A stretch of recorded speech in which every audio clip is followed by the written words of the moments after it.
Assalamualaikum warahmatullahi wabarakatuh. Bismillahirrahmanirrahim. Kami dari kelompok 7 ingin menjelaskan materi tentang arbitrage pricing theory. Berikut adalah anggota kelompok kami. Yang pertama ada Dias Umu Aziza, dan yang kedua ada Vita Fitria, yang ketiga ada Nurin Hidayatul Taufik, dan yang terakhir saya sendiri, Ian Muhammad Sodik. Oke, untuk mempersingkat waktu, silakan simak materi pertama. Poin yang pertama yaitu model arbitrage pricing theory. APT merupakan cara lain untuk menghubungkan variabel makroekonomi dengan return saham. Ross dalam Douglas Equation tahun 2012 halaman 16 mengemukakan arbitrage pricing theory merupakan suatu teknik penilaian aset modal yang mengasumsikan bahwa return pada aset adalah fungsi linear dari setiap jumlah faktor makroekonomi. APT menyatakan bahwa realisasi return pada aset terdiri dari return ekspektasi atas aset tersebut pada awal periode waktu dan realisasi tak terduga dari faktor risiko selama periode itu ditambah risiko tertentu dalam perusahaan. Faktor-faktor tersebut terbatas dan tidak berkorelasi dengan faktor tertentu dan saling independen antara faktor. Model APT didasarkan pada dua konsep. Pertama adalah generasi dari return, yaitu sejumlah faktor yang diasumsikan menghasilkan return aset berisiko. Faktor tersebut adalah faktor sistematis, yaitu mempengaruhi semua aset berisiko sampai batas tertentu.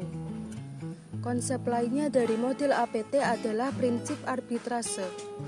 Untuk menghindari kemungkinan arbitrase, return pada ekuitas harus sama dengan hasil yang diharapkan dari portofolio yang menggabungkan faktor portofolio dan aset tanpa risiko disebut portofolio arbitrase.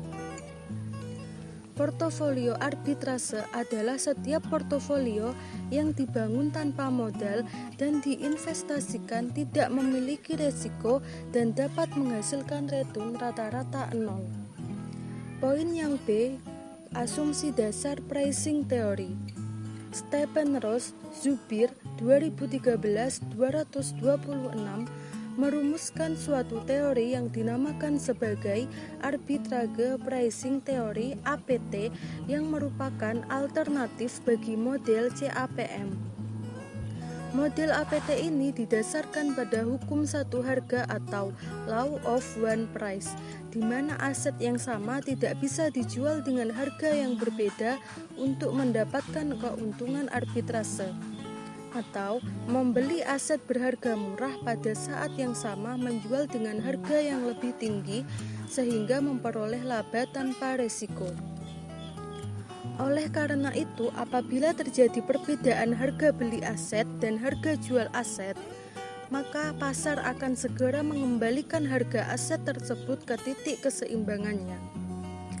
Model APT mengasumsikan bahwa return dari sekuritas merupakan fungsi linear dari berbagai faktor ekonomi makro dan sensitivitas perubahan setiap faktor dinyatakan oleh koefisien beta masing-masing faktor tersebut dan tidak oleh risiko unik. Pada model APT, IHSG bukan market portofolio yang sesungguhnya, tetapi menggunakan variabel atau indeks lain dalam mengestimasi expected return. Sebuah sekuritas dapat memberikan hasil yang lebih akurat sehingga tidak menimbulkan arbitrase. Sedangkan menurut Reilly tahun 2000 terdapat 3 asumsi yang mendasari model arbitrage pricing theory APT, yaitu yang pertama, pasar modal dalam keadaan yang kompetitif. Yang kedua, para investor selalu lebih menyukai kekayaan yang lebih daripada kurang dengan kepastian. Yang ketiga, pendapatan aset dapat dianggap mengikuti model faktor.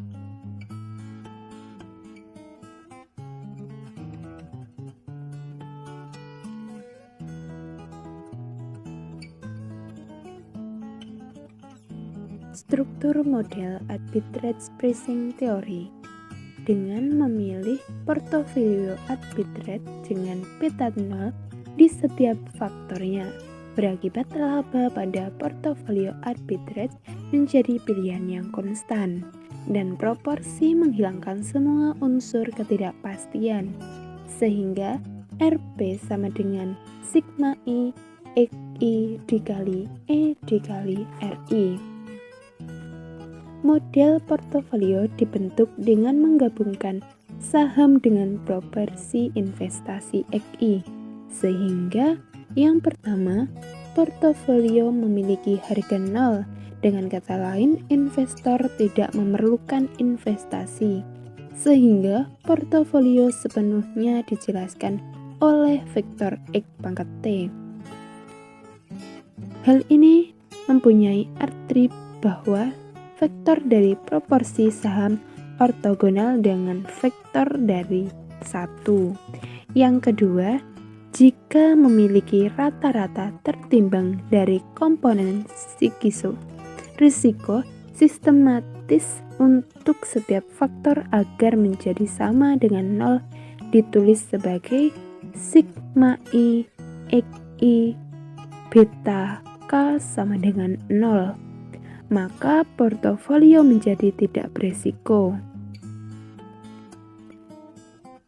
Sigma XI beta IJ sama dengan 0 menunjukkan bahwa vektor dari proporsi saham ortogonal terhadap vektor beta IJ. Namun, jika suatu portofolio tidak memiliki resiko berakibat sigma I XI E kali RI sama dengan 0, sehingga jika peluang arbitrage tidak terjadi. Konsekuensi secara aljabar dari persamaan adalah vektor ekspektasi return adalah kombinasi linear dan vektor konstan dan vektor koefisien. Dalam aljabar harus ada sekumpulan K plus 1 koefisien. Oleh karena itu, ekspektasi return dan aset KI diberikan oleh persamaan. Jika terdapat aset tanpa risiko dengan tingkat return tanpa risiko dinotasikan dengan RF, maka beta 0K sama dengan 0 dan RF sama dengan R0.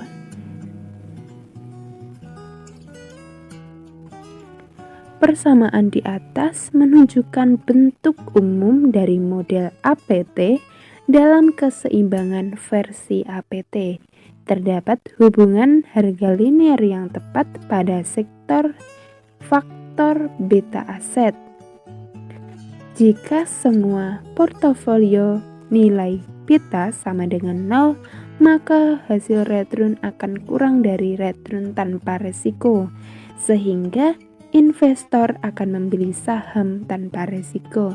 Sedangkan return lebih besar dari return bebas risiko, maka investor akan mendapat keuntungan dengan membeli portofolio.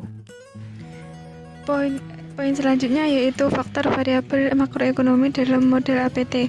Asumsi dan manfaat APT. Ada 3 asumsi yang mendasari model APT adalah Fahmi tahun 2015. Yang pertama, pasar modal dalam kondisi pasar persaingan sempurna.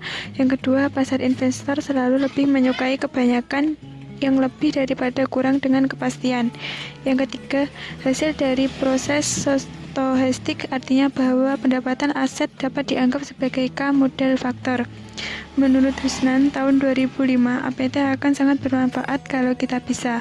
Yang pertama, mengidentifikasikan tidak terlalu banyak faktor-faktor makroekonomi. Yang kedua, mengukur expected return dari masing-masing faktor tersebut. Dan yang ketiga, mengukur kepekaan masing-masing saham terhadap faktor tersebut. Variabel makroekonomi dapat dijadikan sebagai faktor-faktor dalam model APT sebagaimana dikemukakan oleh Dibing tahun 1983, Gribland dan Titman tahun 1983, dan Connor tahun 1984. Chandler dan Ross tahun 1986 dalam Gould dan Kahn tahun 2013. Variabel makroekonomi dipercaya memiliki pengaruh terhadap harga saham dan seringkali dijadikan sebagai faktor fundamental dalam membantu investor untuk membuat keputusan investasi yang tepat untuk mendapatkan return yang diharapkan. Variabel makroekonomi yang cukup berpengaruh terhadap harga saham antara lain yaitu inflasi, nilai tukar, suku bunga, dan jumlah uang beredar. McKeown tahun 2007 dalam penelitian ini faktor makroekonomi yang akan digunakan adalah inflasi, nilai tukar, dan suku bunga.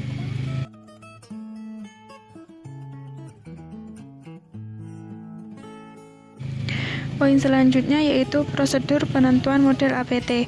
Prosedur penentuan APT dengan sebagai berikut. Yang pertama, hitung nilai return untuk saham dan variabel makroekonomi. Yang kedua, uji stasionaritas nilai return yang diperoleh. Yang ketiga, estimasi model dan menggunakan model regresi dari return saham dan variabel makroekonomi. Yang keempat, uji asumsi klasik. Yang kelima, uji keberhasilan model secara parsial dan simultan.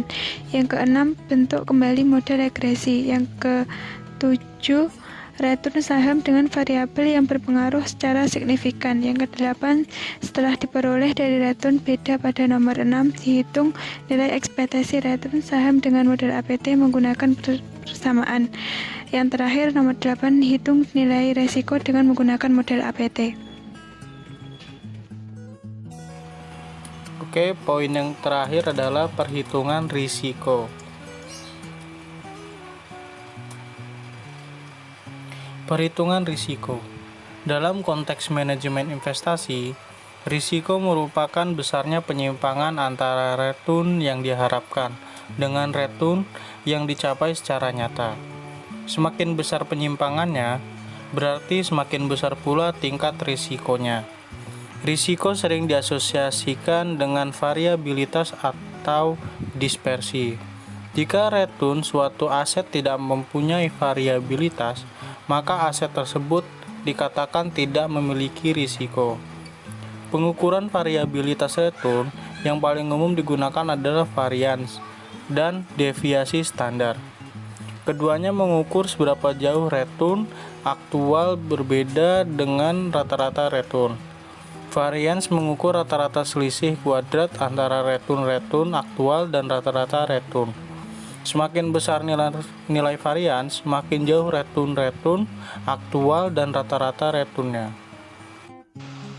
Perhitungan risiko untuk aset tunggal menggunakan metode standar deviasi. Variansi dari sampel dihitung sebagai berikut rumusnya: 1/T-1 belum kurung RI kurang E kali RI tutup kurung pangkat 2, di mana T menyatakan jumlah saham, RI menyatakan return saham ke I, dan E RI menyatakan ekspektasi return saham. Standar deviasi adalah akar dari variansi. Selanjutnya, mekanika. Dalam konteks APT, arbitrase terdiri dari perdagangan dua aset dengan setidaknya salah satu diberi harga. Arbitrase menjual aset yang relatif mahal dan menggunakan hasilnya untuk membeli aset yang relatif lebih murah. Di bawah APT, aset salah satu harga. Jika harga saat ini menyimpang dari harga yang diprediksi oleh model, harga aset hari ini harus sama dengan jumlah semua arus kas masa depan yang didiskontokan pada tingkat APT, di mana pengembalian aset yang diharapkan adalah fungsi linier dari berbagai faktor, dan sensitivitas terhadap perubahan di setiap faktor diwakili oleh koefisien beta spesifik faktor. Aset dengan harga yang benar di sini mungkin sebenarnya adalah aset sintetis portofolio yang terdiri dari aset dengan harga benar lainnya. Portofolio ini memiliki exposure yang sama ke masing-masing faktor makroekonomi seperti aset salah harga. Arbitrase membuat portofolio dengan mengidentifikasi aset dengan harga yang benar, (1 per faktor risiko ditambah 1), dan kemudian menimbang aset sedemikian rupa sehingga beta portofolio per faktor sama dengan aset misprice. Ketika investor membeli aset dan menjual portofolio atau sebaliknya, dia telah menciptakan posisi yang memiliki pengembalian yang diharapkan positif, (perbedaan antara pengembalian aset dan pengembalian portofolio), dan yang memiliki eksposur nol bersih ke faktor makroekonomi dan oleh karena itu bebas risiko, selain untuk risiko spesifik perusahaan. Dengan demikian, arbitrase berada dalam posisi untuk mendapatkan keuntungan bebas risiko. Jika di mana harga hari ini terlalu rendah, implikasinya adalah bahwa pada akhir periode portofolio akan terapresiasi pada tingkat yang tersirat oleh APT, sedangkan aset yang salah harga akan terapresiasi lebih dari tingkat ini. Dan jika di mana harga hari ini terlalu tinggi, implikasinya adalah bahwa pada akhir periode portofolio akan dihargai pada tingkat yang tersirat oleh APT, sedangkan aset yang salah harga akan dihargai kurang dari tingkat ini. Oke, sekian presentasi dari kelompok kami, kurang lebihnya mohon maaf. Wassalamualaikum warahmatullahi wabarakatuh.